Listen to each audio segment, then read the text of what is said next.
Chapter 41. The first week of their return was soon gone, and the second began. It was the last of the regiment's stay in Meryton, and all the young ladies in the neighborhood were drooping apace. The dejection was almost universal. The elder Miss Bennets alone were still able to eat, drink, and sleep, and pursue the usual course of their employments. Very frequently were they reproached for this insensibility by Kitty and Lydia, whose own misery was extreme, and who could not comprehend such hard-heartedness in any of the family. "Good heaven, what is to become of us? What are we to do?" would they often exclaim in the bitterness of woe. "How can you be smiling so, Lizzie?" Their affectionate mother shared all their grief.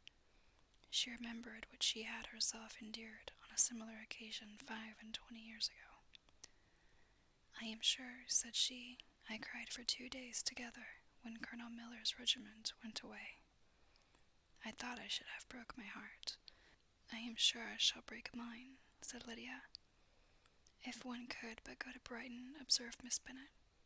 "Oh yes, if one could but go to Brighton, but papa is so disagreeable. A little sea bathing would set me up forever.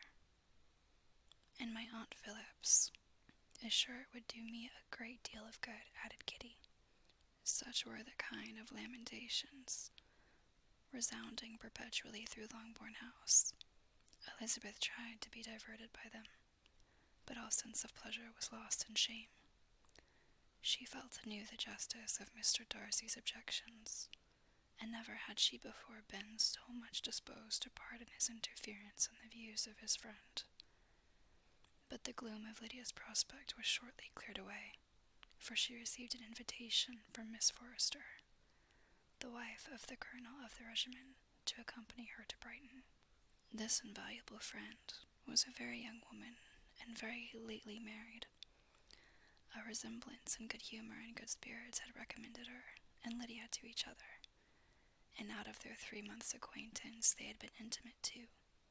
The rapture of Lydia on this occasion, her adoration of Miss Forrester, the delight of Miss Bennet, and the mortification of Kitty are scarcely to be described. Wholly inattentive to her sister's feelings, Lydia flew about the house in restless ecstasy, calling for everyone's congratulations, and laughing and talking with more violence than ever, whilst the luckless Kitty continued in the parlour, repining at her fate in terms as unreasonable as her accent was peevish. "I cannot see why Miss Forrester should not ask me as well as Lydia," said she, "though I am not her particular friend.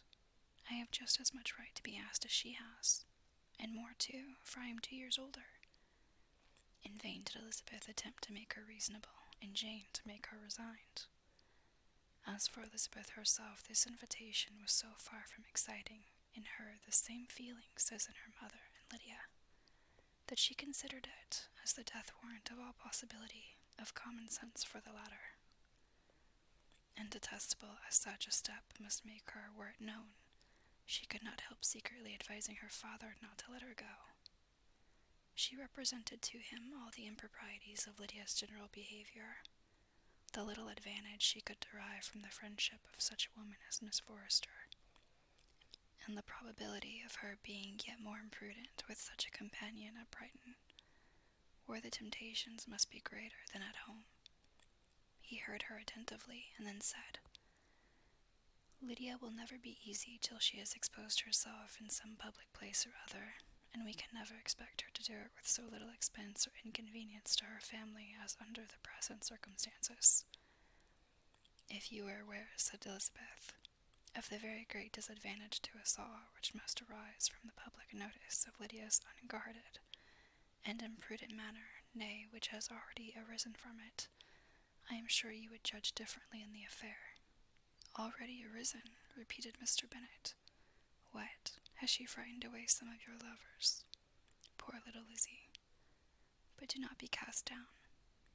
Such squeamish youths as cannot bear to be connected with a little absurdity are not worth the regret. Come, let me see the list of the pitiful fellows who have been kept aloof by Lydia's folly." Indeed, you are mistaken. I have no such injuries to resent. It is not of peculiar but of general evils which I am now complaining. Our importance or respectability in the world must be affected by the wild vitality, the assurance and disdain of all restraint which mark Lydia's character. Excuse me, for I must speak plainly. If you, my dear father, will not take the trouble of checking her exuberant spirits, and of teaching her that her present pursuits are not to be the business of her life, she will soon be beyond the reach of amendment. Her character will be fixed, and she will at 16 be the most determined flirt that ever made herself and her family ridiculous. A flirt, too, in the worst and meanest degree of flirtation, without any attraction beyond youth in a tolerable person, and, from the ignorance and emptiness of her mind, wholly unable to ward off any portion of that universal contempt which her rage for admiration will excite. In this danger Kitty is also comprehended.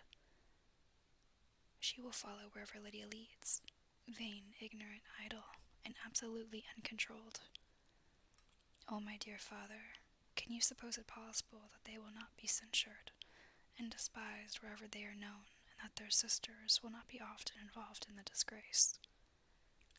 Mr. Bennet saw that her whole heart was in the subject, and affectionately taking her hand, said in reply, "Do not make yourself uneasy, my love. Wherever you and Jane are known, you must be respected and valued, and you will not appear to less advantage for having a couple of, or I may say 3, very silly sisters. We shall have no peace at Longbourn if Lydia does not go to Brighton. Let her go then. Colonel Forster is a sensible man, and will keep her out of any real mischief, and she is luckily too poor to be an object of prey to anybody. At Brighton, she will be of less importance, even as a common flirt, than she has been here. The officers will find women better worth their notice. Let us hope, therefore, that her being there may teach her her own insignificance.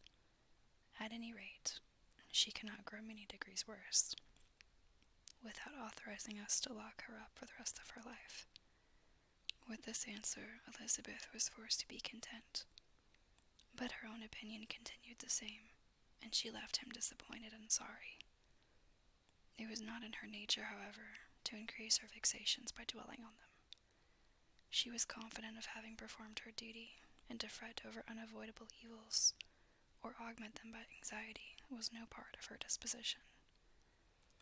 Had Lydia and her mother known the substance of her conference with her father, their indignation would hardly have found expression in their united volubility. In Lydia's imagination, a visit to Brighton comprised every possibility of earthly happiness. She saw with the creative eye of fancy the streets of that gay bathing place covered with officers. She saw herself the object of attention to tens, and to scores of them at present unknown. She saw all the glories of the camp, its tents stretched forth in beauteous uniformity of lines, crowded with the young and the gay, and dazzling with scarlet. And to complete the view, she saw herself seated beneath a tent, tenderly flirting with at least 6 officers at once. Had she known that her sisters sought to tear her from such prospects and such realities as these, what would have been her sensations? They could have been understood only by her mother, who might have felt nearly the same. Lydia's going to Brighton was all that consoled her for the melancholy conviction of her husband's never intending to go there himself. But they were entirely ignorant of what had passed, and their raptures continued, with little intermission, to the very day of Lydia's leaving home. Elizabeth was now to see Mr. Wickham for the last time, having been frequently in company with him since her return. Agitation was pretty well over. The agitations of former partiality entirely so. She had even learnt to detect in the very gentleness which had first delighted her an affectation and a sameness to disgust and weary. In his present behavior to herself, moreover, she had a fresh source of displeasure, for the inclination he soon testified of renewing those attentions which had marked the early part of their acquaintance could only serve, after what had since passed, to provoke her. She lost all concern for him in finding herself thus selected as the object of such idle and frivolous gallantry, and while she steadily repressed it, could not but feel the reproof contained in his believing that however long, and for whatever cause, his attentions had been withdrawn, her vanity would be gratified, and her preference secured at any time by their renewal. On the very last day of the regiment's remaining in Meryton, he dined with others of the officers at Longbourn, and so little was Elizabeth disposed to part from him in good humour that on his making some inquiry as to the manner in which her time had passed at Hunsford, she mentioned Colonel Fitzwilliam's and Mr. Darcy's having both spent 3 weeks at Rosings, and asked him if he were acquainted with the former. He looked surprised, displeased, alarmed, but with a moment's recollection and a returning smile replied that he had formerly seen him often, and after observing that he was a very gentlemanlike man, asked her how she had liked him. Her answer was warmly in his favour. With an air of indifference, he soon afterwards added, "How long did you say that he was at Rosings?" "Nearly 3 weeks." "And you saw him frequently?" "Yes, almost every day." "His manners are very different from his cousin's." "Yes, very different. But I think Mr. Darcy improves on acquaintance." "Indeed," cried Wickham, with a look which did not escape her. "And pray may I ask," but checking himself, he added, in a gayer tone, "is it in address that he improves? Has he deigned to add aught of civility to his ordinary style? For I dare not hope," he continued in a lower and more serious tone, "that he is improved in essentials." "Oh no," said Elizabeth. "In essentials I believe he is very much what he ever was." While she spoke, Wickham looked as if scarcely knowing whether to rejoice over her words or to distrust their meaning. There was a something in her countenance which made him listen with an apprehensive and anxious attention, while she added, "When I said that he improved on acquaintance, I did not mean that either his mind or manners were in a state of improvement, but that from knowing him better his disposition was better understood." Wickham's alarm now appeared in a heightened complexion and agitated look. For a few minutes he was silent, till shaking off his embarrassment he turned to her again, and said in the gentlest of accents, "You, who so well know my feelings toward Mr. Darcy, will readily comprehend how sincerely I must rejoice that he is wise enough to assume even the appearance of what is right. His pride in that direction may be of service, if not to himself, to many others, for it must deter him from such foul misconduct as I have suffered by. I only fear that the sort of cautiousness to which you, I imagine, have been alluding, is merely adopted on his visits to his aunt, of whose good opinion and judgment he stands much in awe. His fear of her has always operated, I know, when they were together, and a good deal is to be imputed to his wish of forwarding the match with Miss de Bourgh, which I am certain he has very much at heart." Elizabeth could not repress a smile at this, but she answered only by a slight inclination of her head.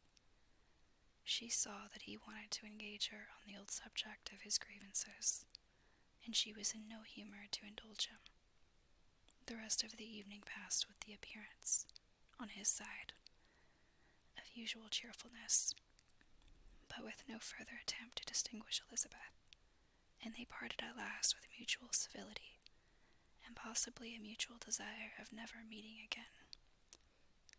When the party broke up, Lydia returned with Miss Forrester to Meryton, from whence they were to set out early the next morning. The separation between her and her family was rather noisy than pathetic. Kitty was the only one who shed tears, but she did weep from vexation and envy. Miss Bennet was diffuse in her good wishes for the felicity of her daughter, and impressive in her injunctions that she would not miss the opportunity of enjoying herself as much as possible. Advice which there was every reason to believe would be attended to, and in the clamorous happiness of Lydia herself in bidding farewell, the more gentle adieus of her sisters were uttered without being heard.